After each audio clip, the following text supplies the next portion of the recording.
Acompanhe comigo Atos capítulo 20, do verso 1 até o verso de número 7. Diz assim a palavra do Senhor. Cessado o tumulto, Paulo mandou chamar os discípulos e depois de encorajá-los, despediu-se e foi para a Macedônia. Viajou por aquela região, encorajando os irmãos com muitas palavras. E por fim chegou à Grécia, onde ficou 3 meses. Quando estava a ponto de embarcar para a Síria, os judeus fizeram uma conspiração contra ele. Por isso decidiu voltar para a Macedônia, sendo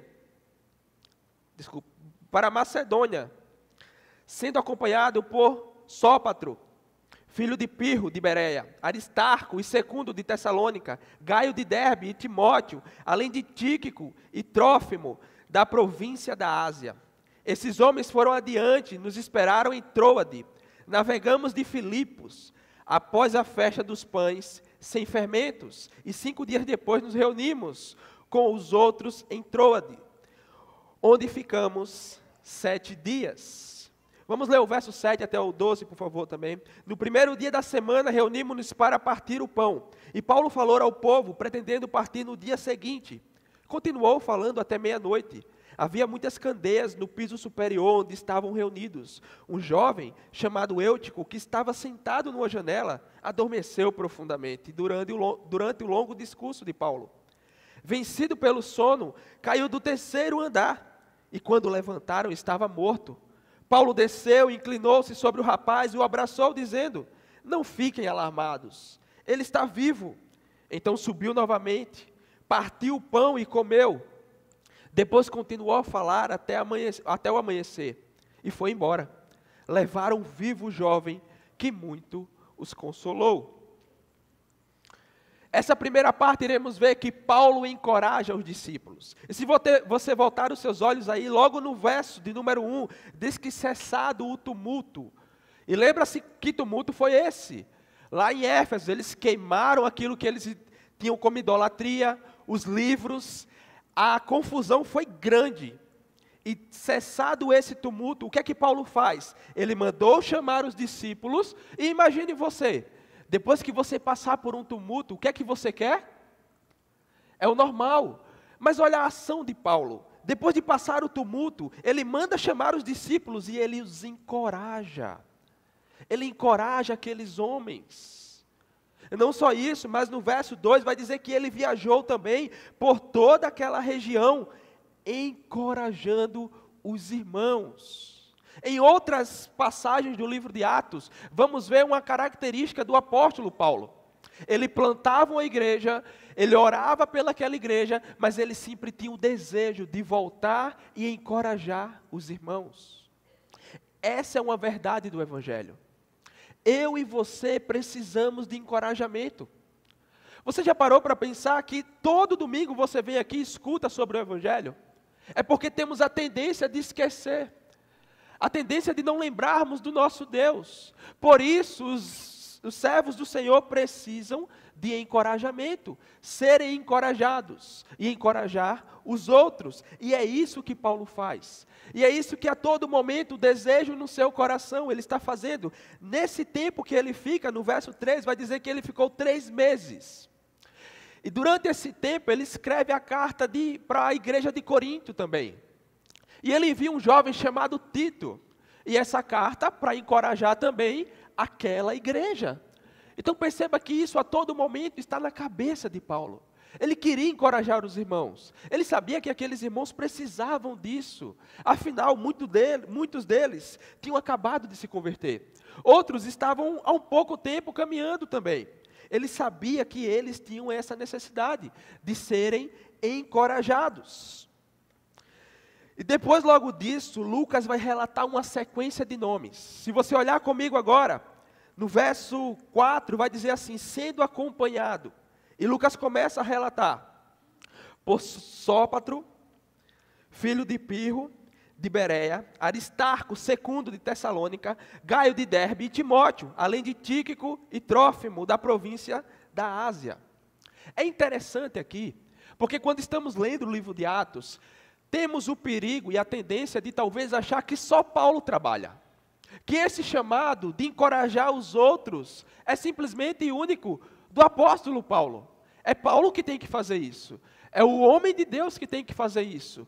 E Lucas aqui, ele abre uma janela. E ele nos mostra algo que não está em outras partes. São vários homens acompanhando Paulo. Percebe que a equipe aqui é grande.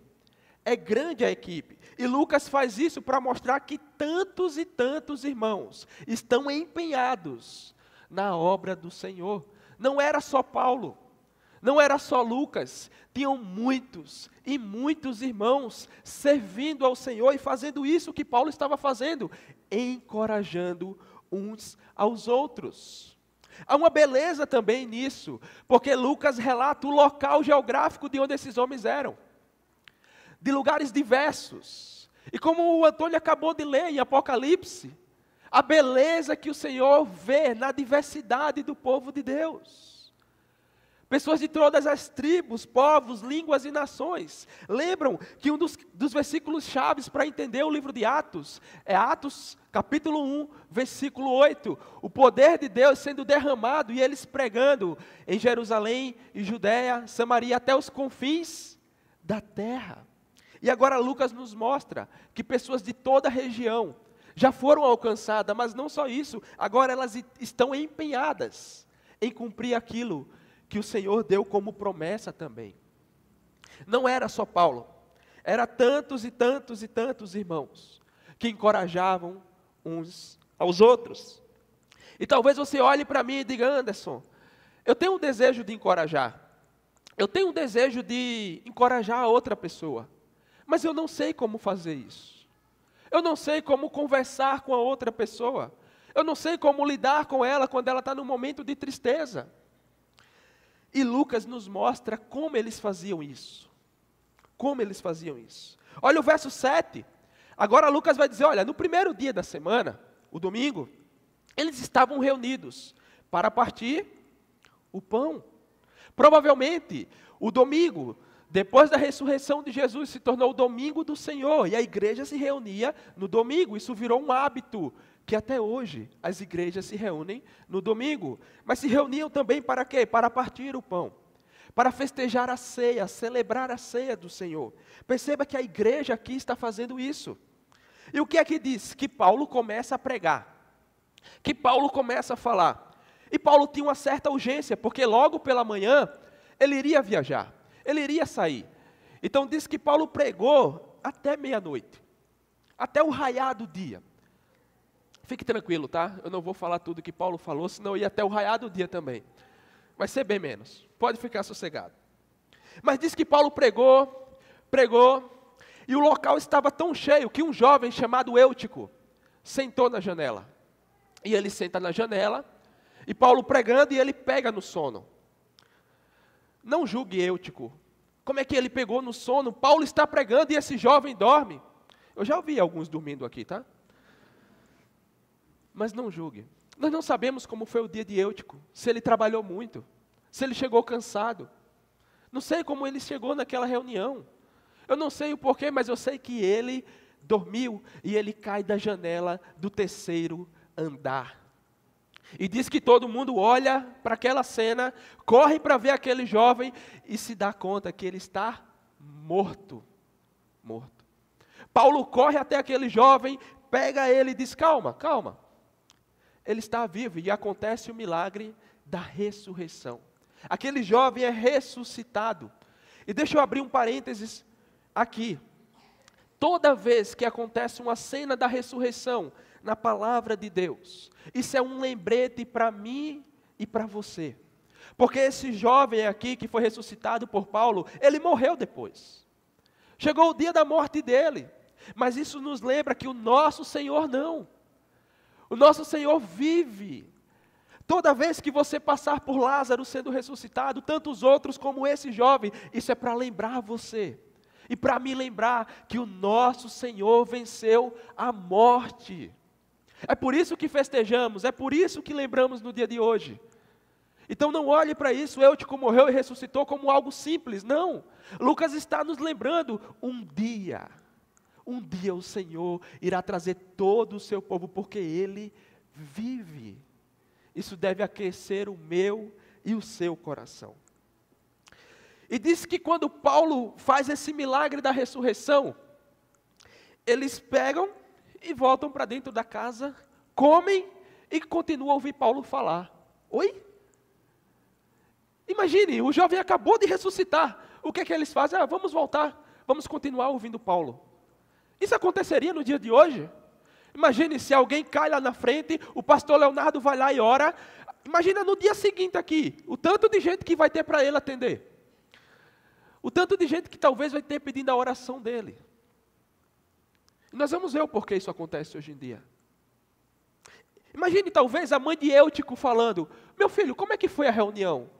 Você gostou? Ele vai dizer, então mãe, aconteceu uma coisa lá, sabe? Mas Lucas nos coloca isso aqui para nos lembrar de uma coisa muito importante. Muito importante. Que a palavra de Deus era mais importante do que o milagre. Que eles estavam mais sedentos, ansiosos por ouvir Paulo falar sobre o Evangelho, do que dar atenção para o milagre. Do que dar atenção para o milagre. Lucas está nos mostrando isso aqui. Aquelas pessoas e Paulo entendiam que o milagre sim foi bênção do Senhor, mas que ouvir a palavra de Deus era algo maior ainda. E quando eu fiz a pergunta como eles encorajavam uns aos outros, é isso que Lucas está nos mostrando. Por meio da palavra do Senhor. Essa é a melhor maneira de encorajar o seu irmão. Essa é a melhor maneira de encorajar o seu irmão. Por isso, deixe-me te fazer algumas perguntas, para que você possa pensar. Lembra que vimos que Paulo ele encorajava, não só Paulo, mas todos os seus discípulos encorajavam uns aos outros. Eu pergunto, você encoraja os seus irmãos? Você é alguém que quando o seu irmão chega diante de você, talvez o seu irmão que está fraco na fé, o seu irmão talvez que está sumido da igreja, aquele que nem tem mais forças para orar, você é alguém que ele vai encontrar renovo, alguém que vai ouvir da sua boca palavras, que vai o animar, que vai o trazer consolo? Não responda, mas só pense. Você anima aquele que está desanimado? Você é abrigo para aqueles que estão desabrigados? Você é consolo para aqueles que choram? Você é? Porque é isso que Paulo está mostrando. Ele encorajava uns aos outros. E talvez você diga, Anderson, eu não sei. É isso que Lucas acabou de mostrar. E eu vou te mostrar como. Sabe o irmão que está fraco na fé, desanimado, por meio da palavra do Senhor, você pode lembrar ele do sacrifício de Jesus. Mostrar para ele a obra redentora e assim animar o coração dele, lembrando que o Senhor morreu por ele. Lembrando que o Senhor morreu por ele. Para aqueles que estão longe, você pode lembrar que o Senhor os convida a estar perto. Para aqueles que choram, lembrar que o Senhor prometeu que um dia Ele enxugaria dos nossos olhos todas as lágrimas. Porque isso está na sua palavra. Percebe, não há outro caminho para encorajar os nossos irmãos, se não for pela palavra do Senhor. E é isso que Lucas está exaltando, não só nesse capítulo, mas no capítulo anterior nós vimos isso também, porque deixa eu te falar, isso aqui não é chato. Não é chato ler a Bíblia. Pense, é Deus falando com você. Não é um livro qualquer que você vai ler lá quando lhe dá na telha, não é Deus que fala com você. Você já parou para pensar nisso? Quando você abrir a Bíblia, entenda, é Deus falando com você. Isso não é chato. Isso não é chato. É o Criador de tudo. Naquele momento do nosso devocional, se dirigindo ao nosso encontro. Isso não é chato. Por isso que a única maneira fiel de encorajar os nossos irmãos é por meio da palavra do Senhor. Por isso que Paulo se empenhou tanto em escrever sobre o Evangelho. Por isso que ele foi inspirado pelo Senhor. Por isso que ele não deixava de falar, de falar e de falar. Porque essa é a única maneira. Mas esse homem que encorajava os irmãos, era um homem também que servia. Era um homem que servia. Essa é a outra marca de Paulo. Olhe comigo a partir do verso de número 13. Até o verso de número 24, diz assim: quanto a nós, fomos até o navio e embarcamos para Assos, onde iríamos receber Paulo a bordo. Assim ele tinha determinado que ele iria preferir ir a pé. Quando nos encontrou em Assos, nós recebemos a bordo e prosseguimos até Mitilene. No dia seguinte, navegamos dali e chegamos defronte de Quio. No outro dia, atravessamos para Samos, e um dia depois chegamos a Mileto. Paulo tinha decidido não aportar em Éfeso, para não se demorar na província da Ásia, pois estava com pressa de chegar a Jerusalém, e se possível isso acontecesse até antes do dia de Pentecoste.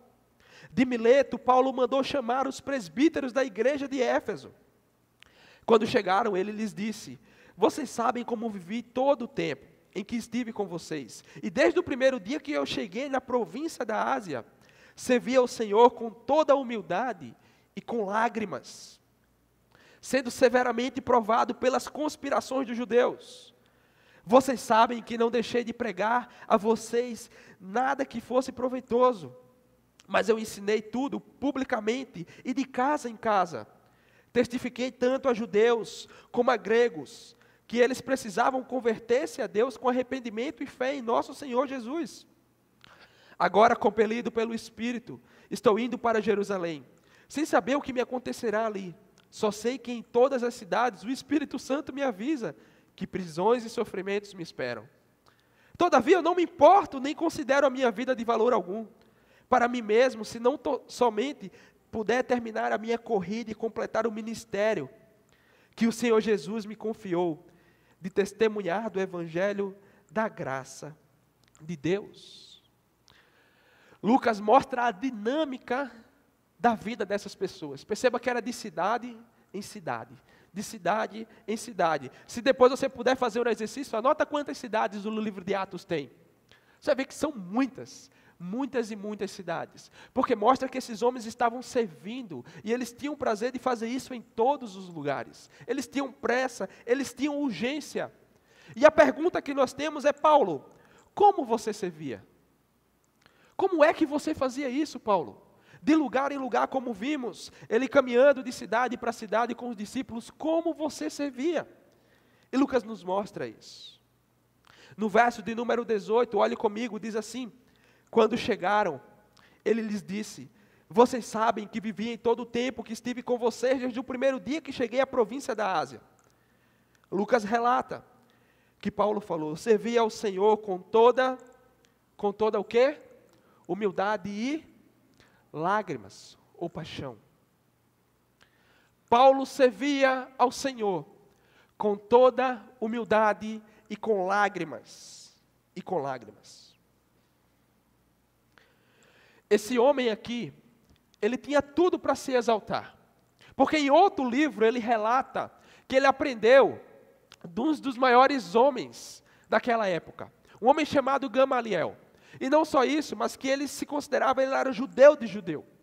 Ele era um homem exemplar, temente ao Senhor. Ele tinha tudo para se exaltar, para dizer que ele era bom, para dizer que ele poderia fazer o melhor serviço. Mas é esse mesmo homem que lá em Colossenses ele vai dizer: eu considerei tudo como esterco pelo conhecimento, por conhecer a Jesus. Cada vez que esse homem conhecia mais e mais Jesus, isso o tornava humilde. Porque lembra que em certo momento, o nosso Senhor fala como Ele era por dentro: aprendei de mim, que sou manso e humilde. O que Paulo está fazendo aqui é imitando o seu Senhor, e convidando outros ao imitá-lo também, a tomar como exemplo aquilo que Ele faz. Ele servia em humildade. Em outra passagem ele vai dizer: quer servir o seu irmão? Considere ele superior a você. E aí você pode servir a ele. Você percebe que esse homem era humilde, ele se colocava à disposição e ao serviço do outro. Essa era uma das características desse apóstolo. Mas não só isso, ele disse que também ele servia com humildade e com lágrimas. E deixe-me te falar, o que faltou não foi história para lágrimas aqui. Porque lembre, ele tomou pedrada e quase ficou morto. Calúnias não faltaram. Injúrias, tramas, tentativa de morte, naufrágio, tantas e tantas outras coisas. O que faltou não foi momento para ele sentar e chorar. Mas há também momentos que ele chorou de alegria, com certeza. E isso aqui é interessante. Esse homem, o apóstolo do Senhor, sofreu muito. E eu falo para você, servir ao Senhor não é uma promessa de alegria. Não é uma certeza que tudo na vida vai dar certo. Porque não é isso que está acontecendo com ele. E não é isso que vai acontecer até o final dos seus dias.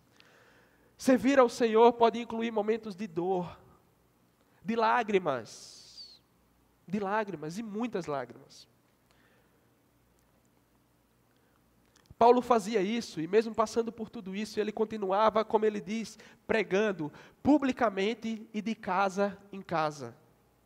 E no verso 22, ele vai dizer que agora, compelido pelo Espírito, olha aí no verso 22, ele vai dizer, agora compelido pelo Espírito, estou indo para Jerusalém, sem saber o que me acontecerá ali. Aí você para, se Paulo falasse isso para você e perguntasse, você acha que vai acontecer o que comigo? O que é que você responderia para ele? Olha, Paulo, no mínimo vai ter um tumulto e alguém vai querer te matar. Porque é isso que está acontecendo. Você ainda pergunta, você ainda diz que não sabe o que vai acontecer. E aí no verso 23 ele responde, ele diz, olha, eu só sei que em todas as cidades o Espírito Santo me avisa que prisões e sofrimento me esperam. Aí a gente poderia dizer, Paulo, tá bom, chega. Não vai para Jerusalém então, Paulo. Você sabe que você já sofreu tanto. Você está aqui com irmãos que te amam. Pessoas que amam você. Não vai, cara. Fica aqui conosco. Você cuida dessa igreja, você fica aqui. Não vai. Seria muito fácil falar isso. E Paulo poderia talvez olhar para o Senhor e dizer, Deus, já vivi tanta coisa, né? Acho que agora dá um momento de descansar, porque olha, o que eu passei já está bom. Já está terminando o livro de Atos e a gente já viu muita coisa. Mas Paulo, ele não parava. Mesmo diante das dificuldades, mesmo diante, sabendo daquilo que iria acontecer, ele continuava e ele tinha o desejo de servir ao Senhor. Como isso é possível? Como isso é possível? Olhe para a sua vida. Eu olhei para mim e disse, como? Como isso é possível? E ele nos responde também. Olhe comigo o verso de número 24, e talvez um dos versículos mais belos da Bíblia. Diz assim, o verso de número 24. Todavia não me importo, nem considero a minha vida de valor algum para mim mesmo. Se tão somente eu puder terminar a corrida e completar o ministério que o Senhor Jesus me confiou, de testemunhar do Evangelho da graça de Deus. Todavia eu não me importo, nem considero a minha vida de valor algum para mim mesmo. Se tão somente eu puder terminar a corrida e completar o ministério que o Senhor Jesus me confiou, de testemunhar do Evangelho da graça de Deus. Está aí o motivo. Está aí a motivação de Paulo. Está aí o desejo do coração de Paulo é terminar bem. Sabe, um dos melhores conselhos que eu ouvi na vida, eu estava lá na cidade de Itajubá, cidade da minha esposa, e um senhor jovem lá, o nome dele é Francisco, 90 e alguns anos, e eu fui com meu amigo na casa dele, e ele é o sogro do Augusto Nicodemos. E a gente foi conversar com ele, pensando, olha, ele tem muito a falar para nós. Ele é holandês e ele trouxe o grego para o Brasil, foi um dos primeiros. Ele tem muito a nos ensinar, vamos lá, vamos ouvir, vamos sair talvez com alguns livros dele, né? Vamos lá, e eu e meu amigo fomos empolgados. Quando chegamos lá, perguntamos, seu Francisco, nos dá um conselho. E ele falou assim para a gente, sejam fiéis, terminem fiéis ao Senhor. E a gente parou assim e disse, nossa, Um homem no findar da sua vida, que viveu tanto para o Senhor. E ele está com o mesmo pensamento de Paulo. Eu não me importo se eu terminar bem. Se eu terminar sendo fiel ao Senhor. Se eu terminar cumprindo aquilo que o meu Senhor determinou para mim. Meu irmão e minha irmã, essa é a motivação da minha e da sua vida. Eu não sei se você está no momento da sua vida que você não está bem. Mas você ainda pode terminar bem. Você pode terminar sendo fiel ao Senhor. Se você está sendo, continue, persevere. Porque é isso que Paulo está nos mostrando. O motivo de ele continuar servindo em humildade e com lágrimas é o interesse dele e o desejo de permanecer fiel ao Senhor Jesus. De permanecer fiel ao Senhor Jesus. Eu pergunto, há outro motivo melhor que esse para o serviço? O Senhor Jesus, existe algum? É óbvio que não. É óbvio que não. Isso precisa ser a real motivação do nosso serviço. O Senhor Jesus. Por isso, deixe-me te aplicar esse texto. E fazer você pensar um pouco sobre o serviço. Você já se sentiu incomodado quando você está servindo e outros não servem? Pense, não responda. Você já achou algum serviço menos valioso que outro? E que aquele ali não era tão bom quanto o que o outro estava fazendo? Isso já inquietou o seu coração? Você já serviu mal com murmuração? Talvez não expressando, mas com o coração cheio de murmuração? Porque estava simplesmente ali. Você já serviu procurando a aprovação do outro? Esperando que ao findar alguém chegasse para você e dissesse: uau, que trabalho bem feito. Isso já aconteceu com você? E não é dos mais complexos, tá? Isso pode acontecer com você lavando uma louça. Pode acontecer com você fazendo algo muito complexo. Porque o problema está na motivação.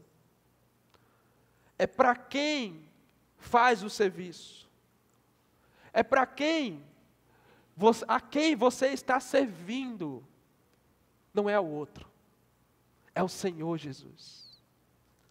E se isso está no seu coração, se isso estiver no seu coração, o serviço dedicado ao Senhor, seja das pequenas coisas para as grandes coisas, você vai querer honrar ao Senhor. Não importa se o outro vem ou não. Não importa se o outro vai me aprovar ou não. O Senhor já me aprovou, eu sou seu filho. Não importa. Por causa de Cristo Jesus. Lembre, isso era o que motivava Paulo. Por isso ele está falando, eu não me importo mais. Eu não me importo. Eu não me importo. Deixa-me te contar uma história de um pastor.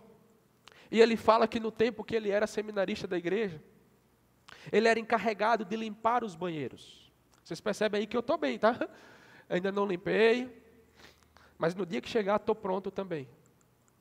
Mas ele ficava encarregado de limpar os banheiros. E não só isso, mas de convidar pessoas a o ajudar para a limpeza do banheiro. E ele convidou um senhor, e aquele senhor foi com ele, e ele disse que começou a conversar com o senhor. E ele, olha, me desculpa ter convidado você para me ajudar a limpar esse banheiro aqui, porque não é um trabalho dos melhores, né, limpar, desculpa a palavra, privadas. E ele disse que aquele senhor olhou para ele e falou assim: Cristo ir para a cruz também não foi agradável. E ele disse que aquilo ele parou. Deixa eu repetir o que o Senhor falou. Ir para a cruz também não foi agradável. E ele disse que ele ficou pensando naquilo e ele chegou a uma conclusão. Aquele senhor entendia o porquê ele estava limpando as privadas. Não só o porquê, mas para quem. Ele não. Ele estava ali por uma obrigação. E aquilo que ele estava fazendo não estava glorificando ao Senhor. Aquele senhor, sim, estava glorificando a Deus. Porque, meus irmãos, talvez você pense, isso aqui não é agradável. Realmente, Cristo ir para a cruz também não foi.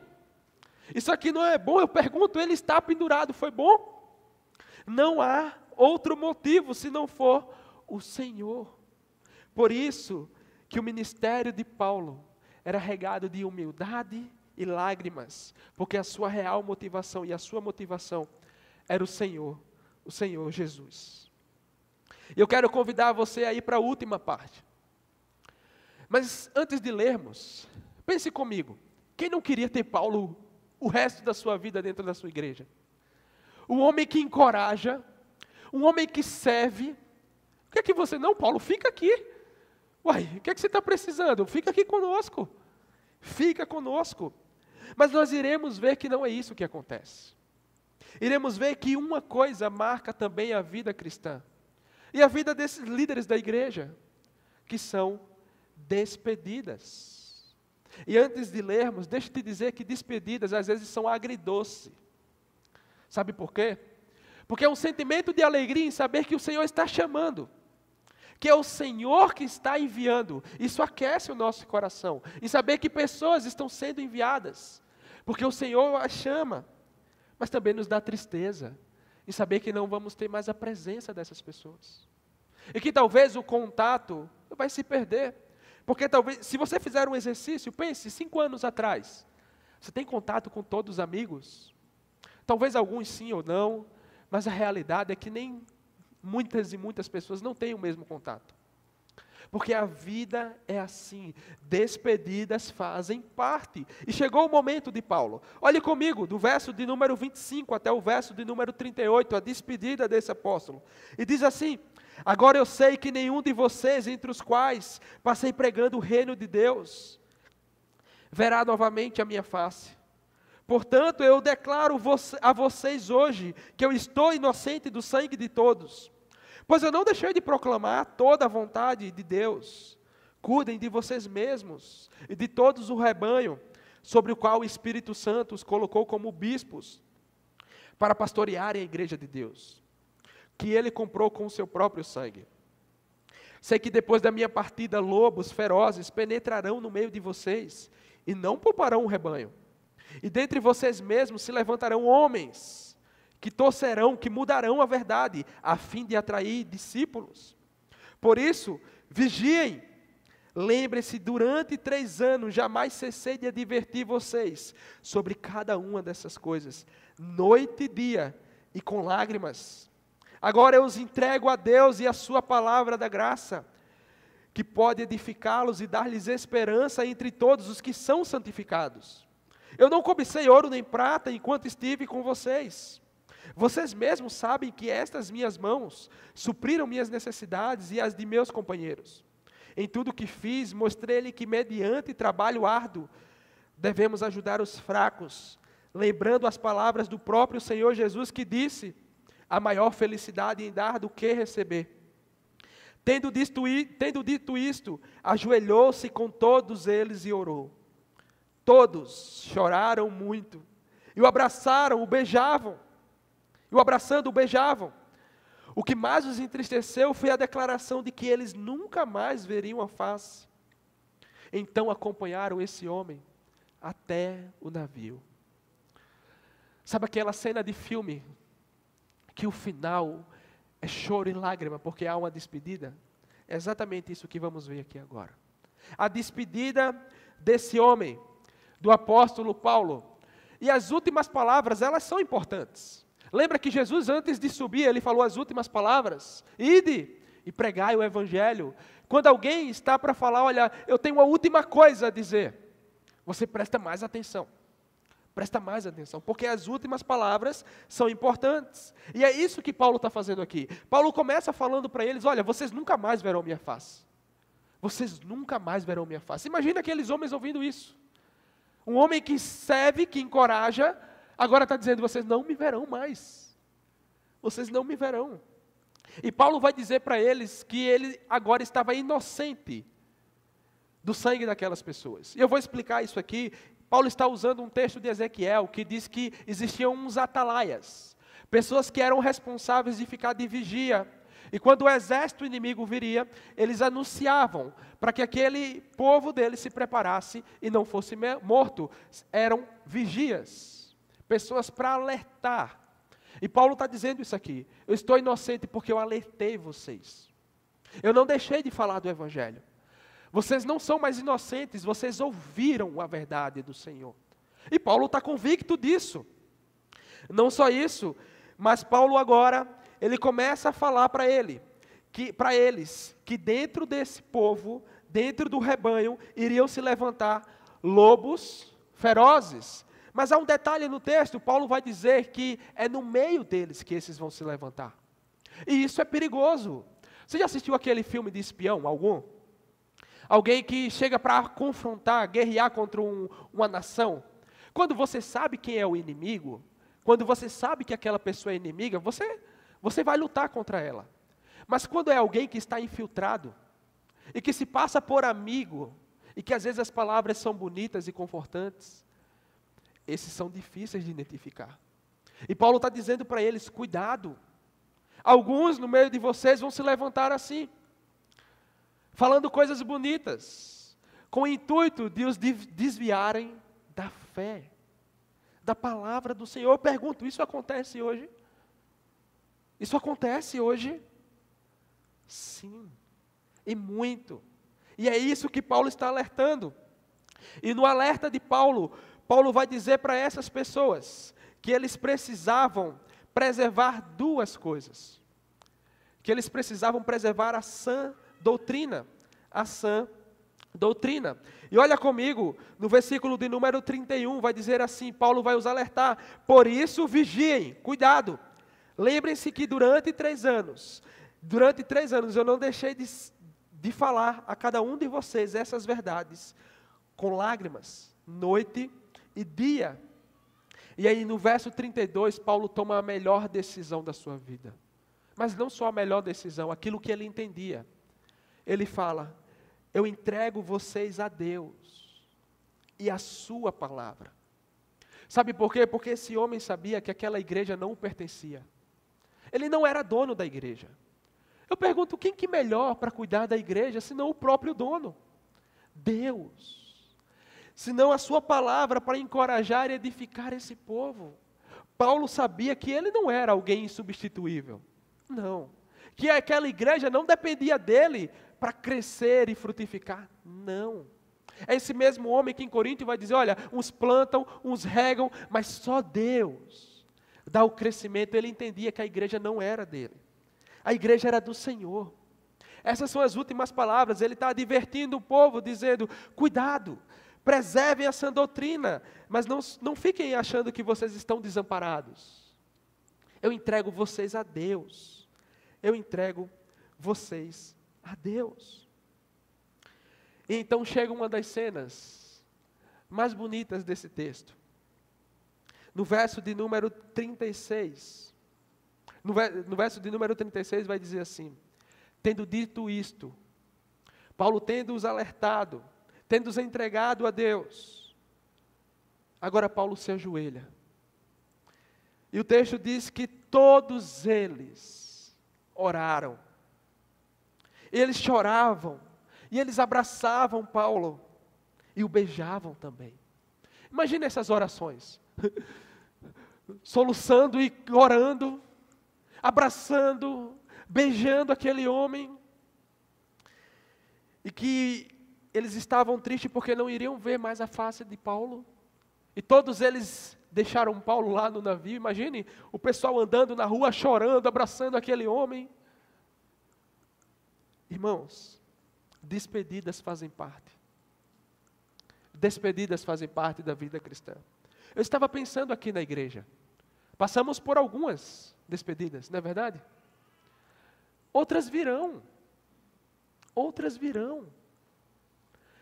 Sabe o que temos que fazer? Fazer o que Paulo fazia. No tempo que ainda estivermos juntos, encorajar uns aos outros. Servir uns aos outros. Seguir o mesmo exemplo de Paulo, encorajando, servindo.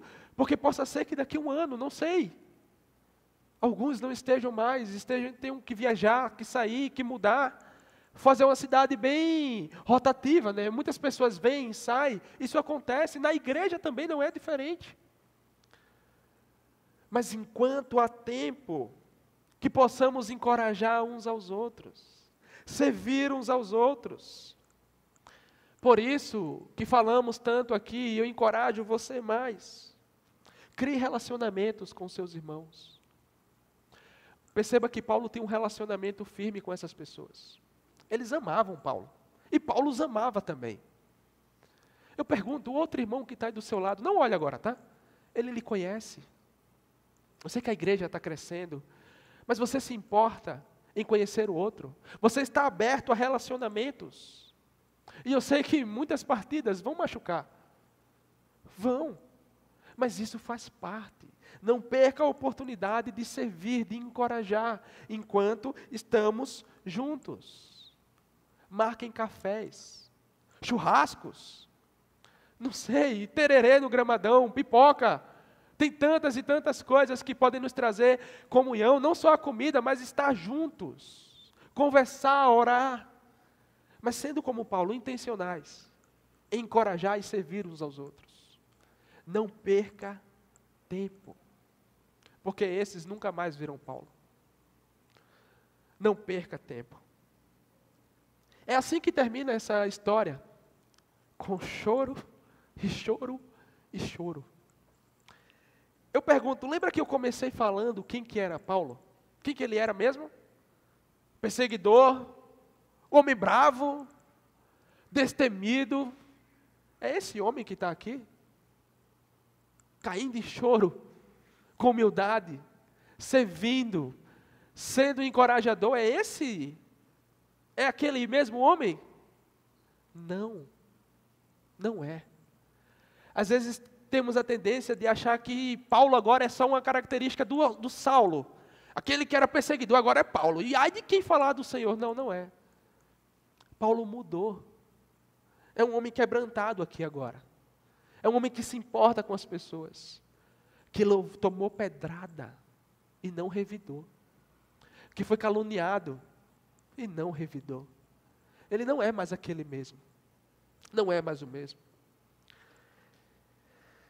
E sabe por que isso aconteceu? Por causa do Senhor Jesus. Porque o desejo de Paulo era imitar o seu Senhor. Era olhar para Jesus e seguir os mesmos passos de Jesus. Afinal, Jesus também não foi caluniado. Jesus também não sofreu perseguição. Jesus também não foi entregue por tramas injustas. Paulo estava seguindo o exemplo do seu Senhor. Ele foi mudado. Olhe para a sua vida. Jesus está mudando você. Você é alguém que está sendo mudado e moldado.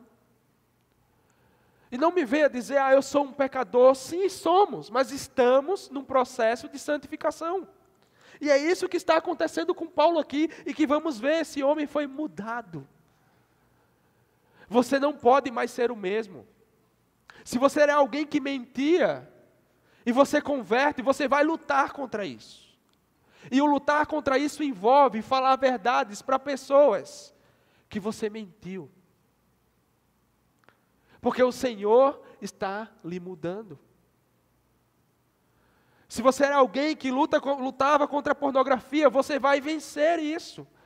Passar pelo processo, rejeitar momentos e situações, porque o Senhor está lhe mudando. Com ganância, porque o Senhor está lhe mudando. Olhe para a sua vida e pense como você era antes da conversão. Há mudanças? Você está sendo mudado? Ou é a mesma coisa?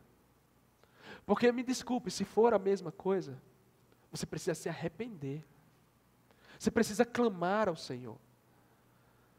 Porque o Evangelho, uma vez que entra no nosso coração, que entra na nossa vida, começa a trazer transformação. Porque assim como Paulo, temos o desejo de imitar o nosso Senhor. E eu não estou dizendo que não vamos lutar contra o pecado, vamos. Mas vamos lutar, isso que eu estou dizendo. Não é se entregar a ele, é lutar. E muitas vezes nessa luta, lutamos com o outro, suportando uns aos outros. Por isso que encorajamos tanto aqui também, procure ajuda. Se você está passando por um momento de pecado, onde você não consegue abandonar, procure ajuda. Porque Paulo foi mudado pelo Senhor Jesus. E eu e você também precisamos ser mudados. Lembre-se, esse homem encorajou, esse homem serviu, esse homem se despede dessas pessoas, e o que fica para elas é o exemplo que esse homem tinha de imitar o seu Senhor, de imitar Jesus. E assim tem que ser comigo e com você. Precisamos imitar o nosso Senhor, em nossas condutas, em nossa vida, inclusive lutar contra os nossos pensamentos, lutar contra os desejos carnais, contra aquilo que ninguém sabe, mas Deus sabe. Precisamos lutar. Paulo foi transformado. Tem uma música que eu ouvi durante essa semana, ela chama Apóstolo. É de um cantor, ele é português, chama Tiago Cavaco, ele é um pastor. A banda chama-se Ninivitas, depois você pode olhar. Mas ela conta exatamente isso. Um homem que renunciou a escrever cartas de amor para escrever cartas à igreja. O homem que renunciou banquetes para estar pregando no templo. Descreve a mudança na vida do apóstolo Paulo. E que assim seja na minha e na sua vida. Não há outra maneira de encerrar esse sermão. Eu e você, fazendo essa reflexão e clamando ao Senhor Jesus, para que Ele continue transformando a nossa vida. E que possamos encorajar uns aos outros, servir uns aos outros, enquanto estamos perto. E que o exemplo maior que fique, seja o exemplo que imitamos o nosso Senhor.